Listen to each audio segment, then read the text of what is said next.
Welcome to the Real News Network. I'm Paul Jay in Cambridge, Massachusetts. Now joining us is a man who needs no introduction, so I'm not going to do one. Thanks for joining us, Mr. Chomsky. Glad to be here again.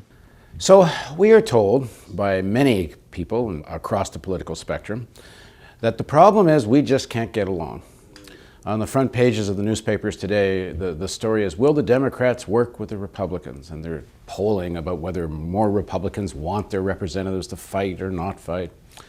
We're told by people like Jon Stewart that the problem is that we need a more rational center, a more rational discussion. The problem is the people on the left extreme and the right extreme.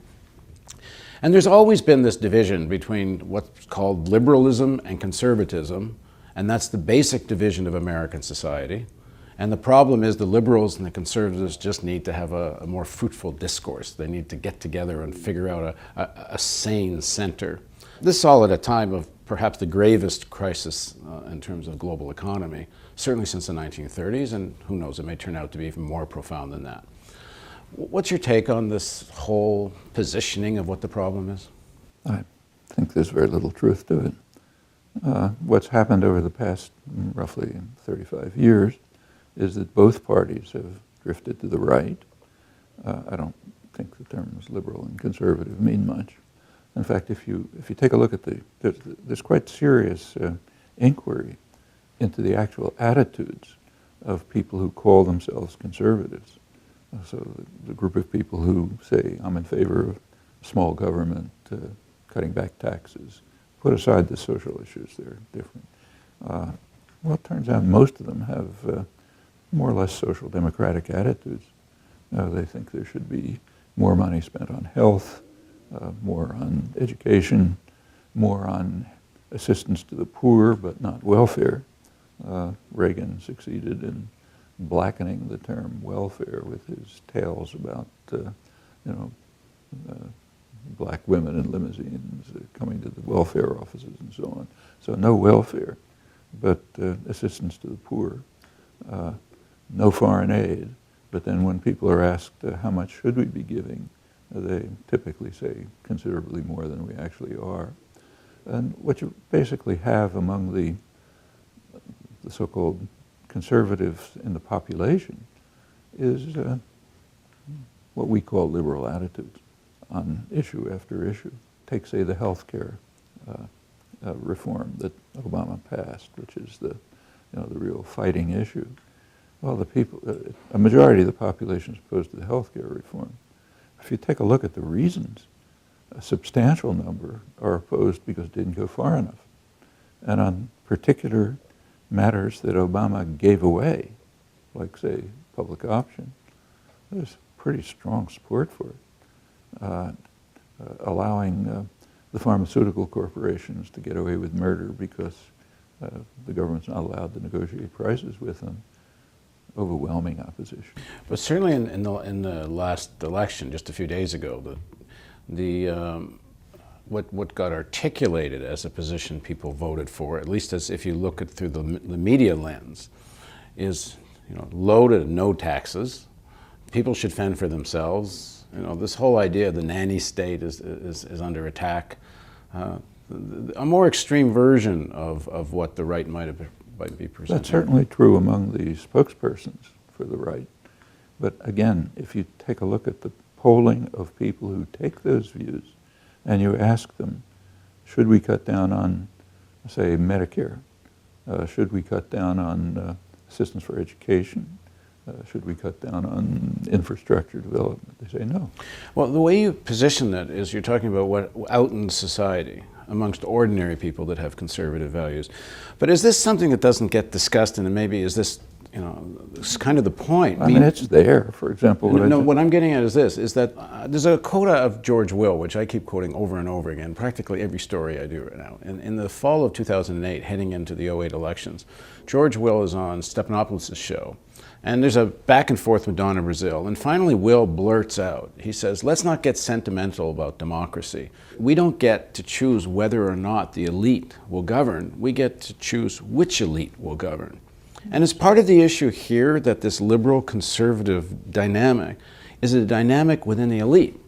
And it doesn't get talked that way about what goes on in the rest of the society. It's a dynamic among the articulate, those who have who have public access to express themselves, like Will. But the attitudes of the population are quite different. In fact, if you look over the years, and there have been quite extensive studies, the general will of the population is quite different from policy on major issues. I can refer you to some studies if you like, but they're quite careful studies of it. In fact, on many major issues, say me, I'm supposed to be radical left, I find myself more or less in agreement with the majority of the population. More or less, not exactly. But that's totally different from policy. So for example, take say foreign policy issues, which have been studied carefully. There's a book by Ben Page and Marshall Bouton called The Foreign Policy Disconnect, in which they study over many decades attitudes of the public on foreign policy as compared with policy, and there's a sharp disconnect. So say on international issues, a considerable majority think that the United Nations ought to take the lead, not the United States, in international crises. Actually, a majority think that the U.S. ought to give up the veto at the Security Council. It was clear before the Iraq War, the majority of public opinion said, let the UN finish its inspection. Yeah, but that's standard. I mean, when the United States is at war, and there's a lot of propaganda about how our lives are at stake and so on, well, then things change. For example, if you go back about take say the main foreign policy issue, Iran, it's considered the threat to world order. Now, in the last couple of years, there's been a ton of propaganda about it. But if you go back right before the propaganda, say January 2007, when there were extensive studies of Iranian and American public opinion, it turned out they were pretty similar. They both agreed that, large majorities, that Iran should have the right to enrich uranium as a signer of the Non-Proliferation Treaty, but not develop nuclear weapons. They both favored negotiations, no threat of force, and so on down the line. In fact, a large majority thought the United States ought to move towards abandoning nuclear weapons. If you get back to the policy debate on domestic questions, it's being positioned as stimulus versus austerity, less government, no taxes. Over here, slight tax reform with some stimulus, although the liberal section of the leadership is also buying into the necessity of sooner than later get to fight the debt. In other words, get to austerity. Sooner. That's why Obama has a deficit commission. So what should people be demanding, or what's the vision ordinary people should have? And what, in the last election, this small government, lower taxes, people could get their head around. Except that they don't believe it, because when you ask them what should be cut, point by point, they say, not this, not that. I want more spending for that. So it's a slogan, get the government off our backs. And remember, we have a business-run propaganda system. I mean, it shouldn't be a secret. And business, of course, would like to have smaller government, would like to get the government off our back, because that means they get on our back. So there's a corollary to get the government on our back, namely give the concentrated private power even more power than it has now. So people who call themselves libertarians and say, we don't want to be run by others. They're saying we want to be run by private tyrannies. They should be free to do what they like. That's the part that's not expressed. But if you think it through, that's what's going to happen. Take the specific issues. When people are asked, do you want more taxes? No, horrible. Here, April 15th, that's considered a day of mourning. Some alien force is coming to steal your money. Well, that's quite interesting. That's the result of decades of intense propaganda to try to get people to hate the government so that the corporate sector can run things without interference. And of course, the corporate sector wants a big government. They don't want to cut the government. They just want a nanny state for themselves. But the propaganda has been very extensive, and it tells you something. I mean, if there was a democratic culture, functioning democratic culture, people would celebrate April 15th. They would say April 15th is the day when we collaborate to implement the policies that we chose. But they don't say that. It's part of the problem that an important section of the left, and certainly the leadership of the Democratic Party, don't want to deal with the fact that this form of big government is very alienated from people, and that this big government is totally entwined with this corporate sector, but they try to... I would drop the term left. I mean, what is called the left in the media is what used to be called moderate Republicans. The so-called New Democrats are they're essentially what moderate Republicans were 30, 40 years ago. The Republicans are just rashly and openly the party of private power, private tyranny. They talk about we're the common man and elites, but so does everyone. But if you look at the policies, that's what it is. Take, say, Obama. I mean, the core of his funding in the 2008 election was actually financial institutions. And when groups of investors get together to control the state, what we call an election, they expect to be paid back. And they were. You could see who got appointed as Obama's right financial away, team. You know, instantly there were other people who could have been appointed. So what's the vision for ordinary people now? What should they be demanding? What should they articulate? They should be demanding a functioning democratic society in which decisions are actually made by the public in their own organizations, their own meetings. I mean, let's take, say, the primaries. So, say, New Hampshire has the first primary, typically.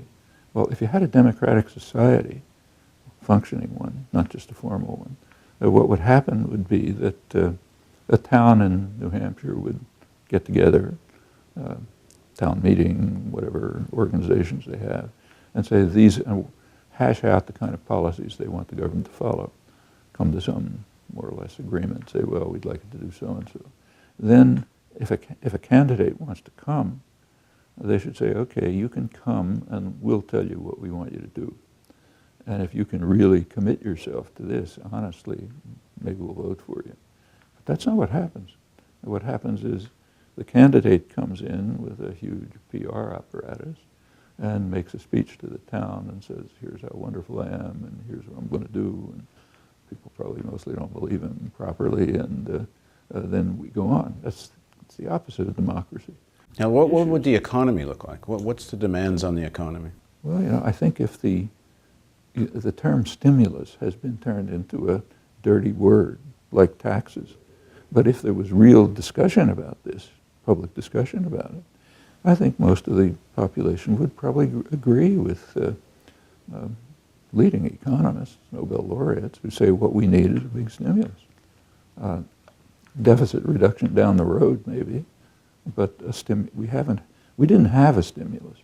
I mean, if you take a look at the Obama stimulus, I mean, contrary to tons of lies about it, there's good objective evidence that it did save maybe a couple million jobs. However, it was a very small stimulus, and it was wiped out by cutbacks in government spending at other levels. So the stimulus was actually more or less the same as the cutback in state and local spending. So hence there was no stimulus.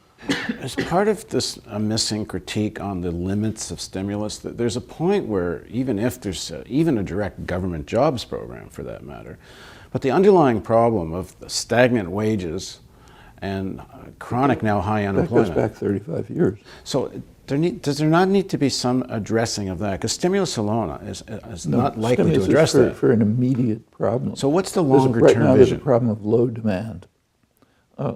Corporations have money coming out of their ears. They've this huge profits just stored up. They're not creating demand. Yeah, in fact, they're going offshore with the money now, mostly. A lot. Part of it, and that's part of the problem, which goes way back, not for now. The population can't. People just lost roughly $6 trillion. It's not small. That's what the housing bubble was, and maybe a couple trillion more in their mutual funds and so on. So roughly $8 trillion of wealth have been lost for the population. So consumer demand it's there, but limited. Now, in that kind of situation, the only way you can get the economy moving again is by government creating demand. But then what? If the economy gets moving again, it'll grow, and then with the growth of the economy, you can return and overcome whatever deficit there is. But That's pretty much the way it's been done in the past. But in terms of this democratization of the society, doesn't there need to be something on the economic front that reflects that? And if you go back to the same kind of economy we had pre-crash. But now we're going, see, let's go back to that. You mentioned stagnating wages. That's a 35-year problem. There was a big growth period without historical precedent in the 50s and the 60s, into the early 70s. In the mid-70s, there was a major change in economic policy. It didn't happen in an instant, but it happened over time, and it was escalated by Reagan, again by Clinton, even more so by Bush. But it's bipartisan. Started in the late Carter years. Two things which are related. One of them was a shift towards financialization of the economy. So the share of profits by financial institutions started to increase. By now it's, there's various estimates, roughly a third of corporate profits. They don't contribute. The financial institutions do something for the economy, but nothing on that scale. That's basically harmful to the economy. But it increased enormously. Now they're the solid core of economic power, say a third of corporate profits or something like that. Associated with that was a hollowing out of productive industry. So it's a continuation of a process that starts. So what do you do? What should people be demanding in terms of structural change on the economic side? Well, let's just look at the consequences of this. The consequences are for roughly 30 years, a little more, wages for the majority, real wages, have pretty much stagnated. Working hours have increased. People have been getting by having two adults working, so a lot more women in the workforce at lower wages, and by debt, and by asset inflation, like, say, the housing bubble. Well, that's just not viable. And meanwhile, these same people see that there's plenty of wealth around, but it's going into very few pockets. The top maybe 1% or even 1/10 of 1% of the population have been making out like bandits. And so we now have this incredible inequality, maybe back to the 20s, or maybe even a record. And this is part of people's consciousness. I'm working harder. Things are getting worse. I'm working more hours. Benefits, which were never very good, have declined. Meanwhile, other people are getting very rich. Something's wrong. Give me an answer. They have a right to ask for an answer. They're not going to get it from the Democrats, the people who are called the left, because they are the ones who've been designing and implementing the policy. They're not going to say, yeah, that's true. That's what happens when we participated in the huge growth of the financial sector, which is of dubious significance for the economy, may be harmful largely. We did that, and we assisted the policy of hollowing out production, which is a policy of setting working people in competition with each other throughout the world. So what we call our trade policies, a bad term for it, certainly not free trade policies, what are called free trade policies are essentially a program of setting working people against each other throughout the world, but protecting privileged people. So, for example, we don't allow foreign doctors and lawyers and economists and others to practice here. There's all kind of barriers to it. So in terms of some basic structural change. The Democrats are not going to say this. Obviously, the Republicans won't say it. The press won't say it. So what comes along is George Will, the Tea Party, Rush Limbaugh, and others who say, okay, I have an answer. If you listen to them, and I do listen to them, I'm interested, the answer that you get has a kind of internal coherence. I mean, it's off the wall as far as reality is concerned, but it has an internal logic, and at least it's an answer. So you can see why people believe it, and they end up with completely contradictory attitudes. Like let's cut taxes and get the government off our back, but let's increase spending on all the things I care about. Get the government off our back. Nobody says get the corporation on your back. You know? Well, we should have a reasonable discourse about this, but that would require, there's only one way that's going to come about, namely by reconstituting a functioning democratic society to the extent that there was one, which means popular organizations in which people participate. That's how you get ideas, even if you're working in, say, on this floor of MIT in the sciences. You don't sit by yourself. You talk to others, you cooperate, you work together, you figure out your own thoughts, you sharpen other people's views. I mean, that's what the labor unions used to be.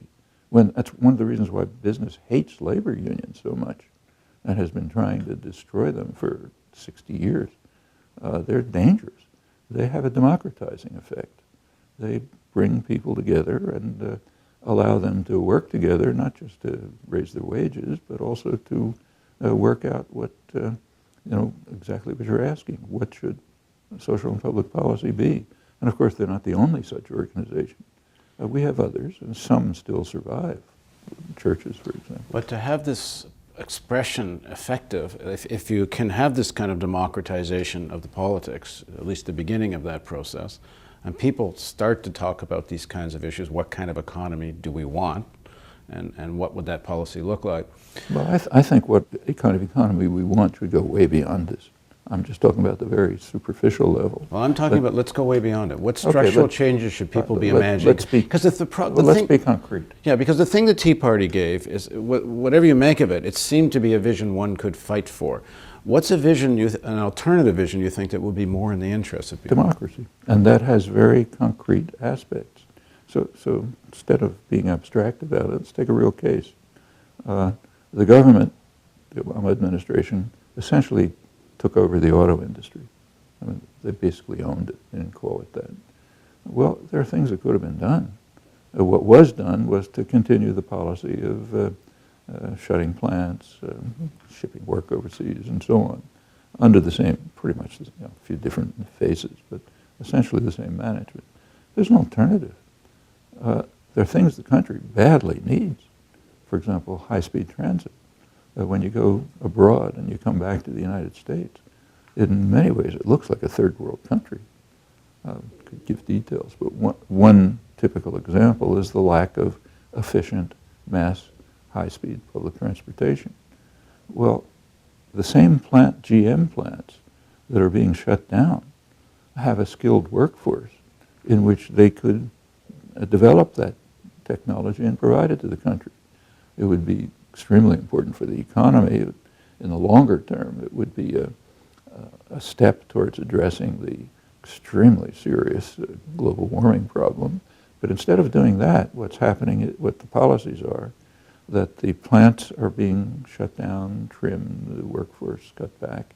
Meanwhile, the transportation secretary is traveling around Europe using federal stimulus money to get contracts from Spain and France and other places to provide high-speed transit for the United States. That's so in other words, a public option for the auto industry. That would mean worker takeover of the factories, which, of course, management isn't going to agree and bankers aren't going to agree. But it would mean that the workforce and the community, what are called the stakeholders, ought to essentially take over the productive system. Then they could do this. Well, certainly the government with GM and Chrysler could have had any makeup of the board they wanted. Yeah, they could have had stakeholders. What about in the finance sector then? Why not the same thing, a public option for the finance sector? Well, see, the finance sector really has to be pared down significantly. Now, there are some interesting studies going on about this among economists. And take a look at the last issue of Daedalus, the Journal of the American Academy of Arts and Sciences. Well, there are several lengthy discussions in it by very well-known economists, including Nobel laureates, who raise the interesting question, what does the financial system do for us? And they discuss ways in which you could find out. They haven't really been investigated. But their judgment basically is, well, an awful lot of it is harmful. There is a service that the financial institutions can perform, like directing investment to directing funds, stored funds, what you leave in a bank, to usable, to productive investment. But a huge amount of it is not doing that. It's devoted to cutting off a couple of nanoseconds from financial transfers, which then get reversed a few nanoseconds later. It contributes nothing to the economy, but it absorbs huge funds, and it also draws some of the highest talent, which is also a cost. Well, with financial institutions, a real question is, to what extent do we need them? I mean, some extent. I mean, Paul Volcker, you may remember, a while back said the only useful innovation in the financial sector for the last couple of decades is the ATM machine. He was exaggerating and making a point, but there is a point. So the financialization of the economy, and incidentally this is the global economy, that is a major issue that has to be reversed. Ever since it happened, roughly the 70s. And I mean, is there any way to do that without the same logic that President Obama gave for the healthcare system? Wouldn't it not be the same for the finance? You can't really do it without some kind of public instrument. Yeah, and that could have easily been done, just as it could have been technically. Same thing, because they were completely dependent on public money. Yes. So instead of just saying, okay, we'll bail you out and then pay you off, you could have said, okay, we own you now and we'll reconstruct you in a socially useful way. That would require the kind of mass popular organization that, for example, led to the New Deal. The New Deal didn't come out of nowhere. In fact, Roosevelt said, force me to do it. Have your sit-down strikes. The critique of that is that then puts too much concentration of power within a federal government. No, but see, if we had a democratic society, functioning one, the federal government would be the population. So it would put power in the hands of the population and their representatives. That's called democracy. So the short of it is, to democratize the economics, you got to democratize the politics and vice versa. And democratize the public. You have to reconstruct functioning, significant public organizations of the kind that unions were in the past and to a limited extent still are. And there are plenty of others. That's what I mean, we can say, okay, we're not going to have a democracy. Fine. Then let's just give it all to Goldman Sachs and Blackwater. So let them do it. That's, I think, what George Will is saying. So, okay, if so, let's say it. But if we're going to pretend to be a democracy, let's become one. Let's move towards the kind of society where April 15th is a day of celebration, because we're implementing our plans. April 5th being Pay Your Taxes Day. Pay Your Taxes means, okay, we're cooperating to implement the programs that we've decided on. And the same thing could happen in a town where a GM plant is located and being closed down, and the stakeholders, workforce and community say, no, we're going to take it over and produce what the country needs. Right. That would require some federal stimulus, just like for GM to proceed as in the past required a big federal stimulus. But it can be done in different ways. We don't have to go to Spain to get high-speed transport. We don't have to go to China to get solar panels. These are social decisions made by people in power, primarily these days bankers and other financial institutions. And there's no reason for the public to tolerate that. Now, as long as we're going to have that, you're going to get these contradictory attitudes, like cut down on the government, cut down on taxes, but increase everything that I want, which is basically what you have now. Thanks very much for joining us. And thank you for joining us on the Real News Network.